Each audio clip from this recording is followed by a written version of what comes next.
परम सत्कारयोग साध संगत जी, रसना पवित्र करिए ते आखिए तान श्री सतगुरु जगजीत सिंह जी, तान तान माता चंद कौर जी, तान सतगुरु उदय सिंह जी।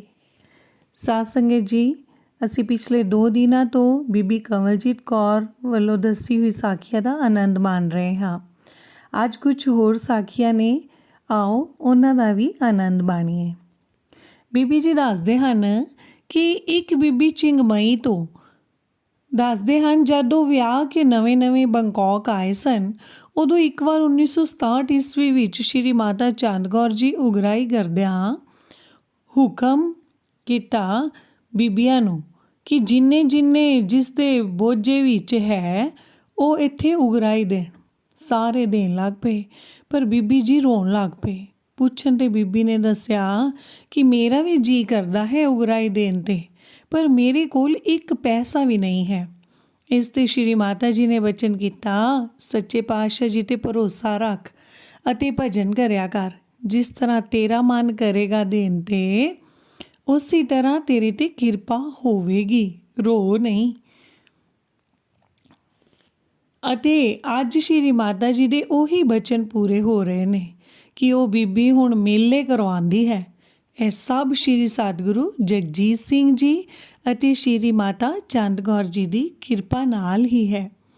ਬੈਂਕਾਕ ਤੋਂ ਇੱਕ ਬੀਬੀ ਦੱਸਦੀ ਹੈ ਕਿ ਉਹਦੇ ਬੇਟੇ ਦੇ ਵਿਆਹ ਨੂੰ ਕਾਫੀ ਸਾਲ ਹੋ ਗਏ ਸੀ, ਬੱਚਾ ਹੀ ਨਹੀਂ ਸੀ ਹੋਇਆ। ਉਹਨਾਂ ਸ਼੍ਰੀ ਸਤਿਗੁਰੂ ਜੀ ਮਾਤਾ ਜੀ ਦੇ ਚਰਨਾਂ ਵਿੱਚ ਸ਼੍ਰੀ ਸਤਿਗੁਰੂ ਜੀ ਦੇ ਮਾਤਾ ਜੀ ਦੇ ਚਰਨਾਂ ਵਿੱਚ ਅਰਜ਼ਾਂ ਕਰਨੀਆਂ, ਕਿਰਪਾ ਹੋਵੇ। ਮਾਤਾ ਜੀ ਉਹਨੂੰ ਸ਼੍ਰੀ ਭੈਣੀ ਸਾਹਿਬ ਆਉਣ ਦਾ ਹੁਕਮ ਕੀਤਾ। ਉਸ ਦੇ ਅਨੁਸਾਰ ਉਹ 2 ਵਾਰੀ ਸ਼੍ਰੀ ਭੈਣੀ ਸਾਹਿਬ ਆਈ ਅਤੇ ਕਿਰਪਾ ਨਹੀਂ ਹੋਈ। ਰਜਾ ਦੀ ਗੱਲ ਸੀ। ਇੱਕ ਦਿਨ ਉਹ ਮਾਤਾ ਜੀ ਨੂੰ ਗੁੱਸਾ ਕਰਦੀ ਕਿ ਕਿਰਪਾ ਹੋਈ ਨਹੀਂ ਹੈ, ਮੈਂ ਨਹੀਂ ਆਉਣਾ। ਹੁਣ ਮਾਤਾ ਜੀ ਹੁਕਮ ਕੀਤਾ, ਇਸ ਤਰ੍ਹਾਂ ਨਹੀਂ ਕਰਨਾ। ਉਹ ਫਿਰ ਅਗਲੇ ਸਾਲ ਸ਼੍ਰੀ ਭੈਣੀ ਸਾਹਿਬ ਗਈ। ਉੱਥੇ ਜਾ ਕੇ ਫਿਰ ਸ਼੍ਰੀ ਸਤਿਗੁਰੂ ਜੀ ਦੇ ਚਰਨਾਂ ਵਿੱਚ ਅਰਜ਼ ਕੀਤੀ। ਫਿਰ ਪਾਤਸ਼ਾਹ ਜੀ ਨੇ ਸੁਪਨੇ ਵਿੱਚ ਦਰਸ਼ਨ ਦੇ ਕੇ ਆਖਿਆ, ਮੇਰੀ ਸਿੰਘਣੀ ਕੋਲੋਂ ਜਾ ਕੇ ਪ੍ਰਸ਼ਾਦ ਲੈ ਲੈ। ਉਹ ਬੀਬੀ ਮਾਤਾ ਜੀ ਕੋਲ ਗਈ, ਜਾ ਕੇ ਸੁਪਨਾ ਸੁਣਾਇਆ। ਮਾਤਾ ਜੀ ਨੇ ਪ੍ਰਸ਼ਾਦ ਦਿੱਤਾ। ਅੱਜ ਉਹਦੇ ਘਰ ਇੱਕ ਪੁੱਤਰ ਅਤੇ ਇੱਕ ਪੁੱਤਰੀ ਹੈ। ਇੱਕ ਦਿਨ ਬੀਬੀ ਰਤਨ ਕੌਰ, ਜਿਸ ਦੇ ਘਰ 16 ਸਾਲ ਬਾਅਦ ਬੱਚਾ ਹੋਇਆ, ਸੱਚੇ ਪਾਤਸ਼ਾਹ ਸਤਿਗੁਰੂ ਜਗਜੀਤ ਸਿੰਘ ਜੀ ਦੀ ਕਿਰਪਾ ਨਾਲ, ਉਸ ਬੱਚੇ ਨੂੰ ਇੱਕ ਵਾਰੀ ਟੇਬਲ ਟੈਨਿਸ ਖੇਲਦਿਆਂ ਅੱਖ ਦੇ ਕੋਲ ਟੈਨਿਸ ਬਾਲ ਲੱਗ ਗਿਆ, ਜਿਸ ਦੇ ਕਾਰਨ ਡਾਕਟਰ ਨੇ ਕਿਹਾ ਸੀ ਅੱਖ ਦੀ ਕਿਸੇ ਨਸ 'ਤੇ ਅਸਰ ਪੈ ਸਕਦਾ ਹੈ। ਬੀਬੀ ਜੀ ਨੂੰ ਉਹ ਬਚਨ ਯਾਦ ਆਇਆ ਜਦੋਂ ਬੱਚਾ ਹੋਇਆ ਸੀ ਅਤੇ ਸ਼੍ਰੀ ਮਾਤਾ ਜੀ ਨੇ ਬਚਨ ਕੀਤਾ ਸੀ, ਕਿਰਪਾ ਕੀਤੀ ਹੈ, ਕਿਰਪਾ ਹੀ ਰਹੇਗੀ। ਉਹ ਬਚਨ ਯਾਦ ਕਰਕੇ ਬੀਬੀ ਬਿਲਕੁਲ ਨਹੀਂ ਡੋਲੀ। ਉਸ ਤੋਂ ਬਾਅਦ ਪੱਟੀ ਖੁੱਲ੍ਹਣ 'ਤੇ ਉਸ ਦੀ ਅੱਖ ਬਿਲਕੁਲ ਠੀਕ ਸੀ। ਇਹ ਕਿਰਪਾ ਸ਼੍ਰੀ ਮਾਤਾ ਜੀ ਦੀ ਹੈ। ਬੰਕੌਕ ਬੀਬੀ ਸੁਖਬੀਰ ਕੌਰ ਗੋਰੋਵਾੜਾ ਦੱਸਦੇ ਨੇ ਕਿ ਉਹਨਾਂ ਦੇ ਪਤੀ ਬਹੁਤ ਜ਼ਿਆਦਾ ਬਿਮਾਰ ਸਨ, ਜਿਸ 'ਤੇ ਡਾਕਟਰਾਂ ਨੇ ਵੀ ਜਵਾਬ ਦੇ ਦਿੱਤਾ ਸੀ।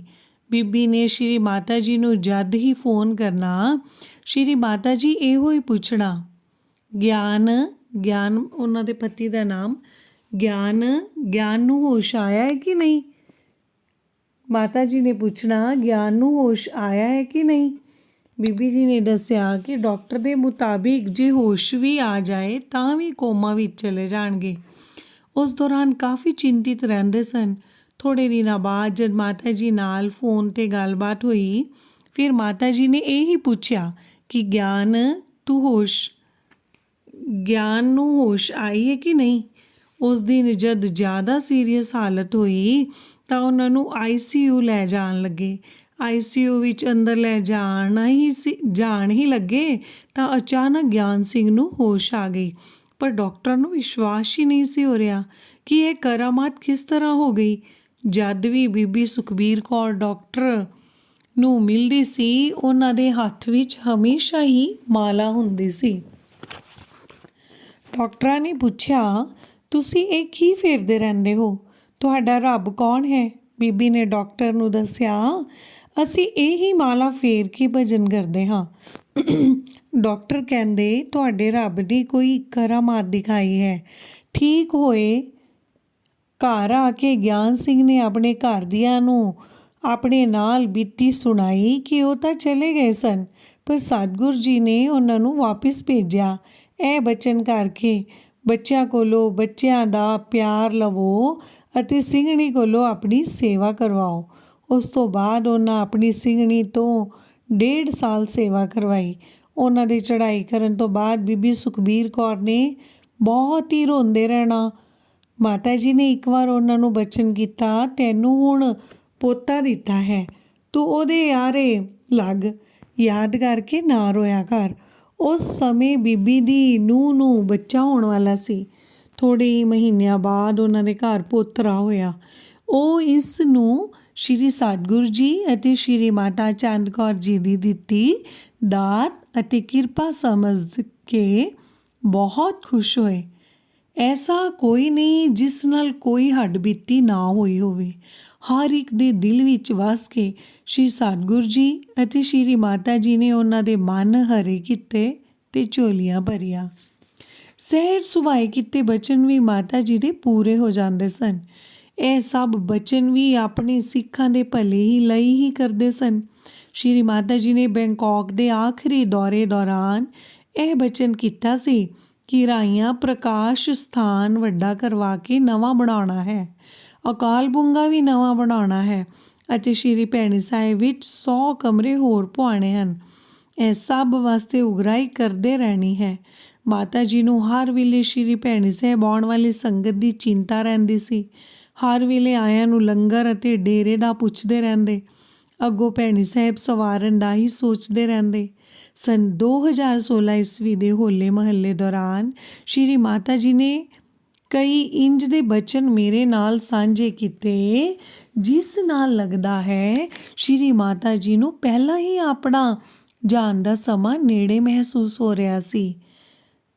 ਆਮ ਮੇਲਿਆਂ 'ਤੇ ਸਾਰਾ ਦਿਨ ਮਾਤਾ ਜੀ ਲੰਗਰ ਵਿੱਚ ਵਿਅਸਤ ਰਹਿੰਦੇ ਸਨ, ਪਰ 2016 ਦੇ ਹੋਲੇ ਮਹੱਲੇ ਸਮੇਂ ਲੰਗਰ ਵਿੱਚ ਸੇਵਾ ਕਰਦਿਆਂ ਮਾਤਾ ਜੀ ਨੇ ਥੋੜ੍ਹੀ ਦੇਰ ਬਾਅਦ ਕਹਿਣਾ, ਡੇਰੇ ਚੱਲੀਏ?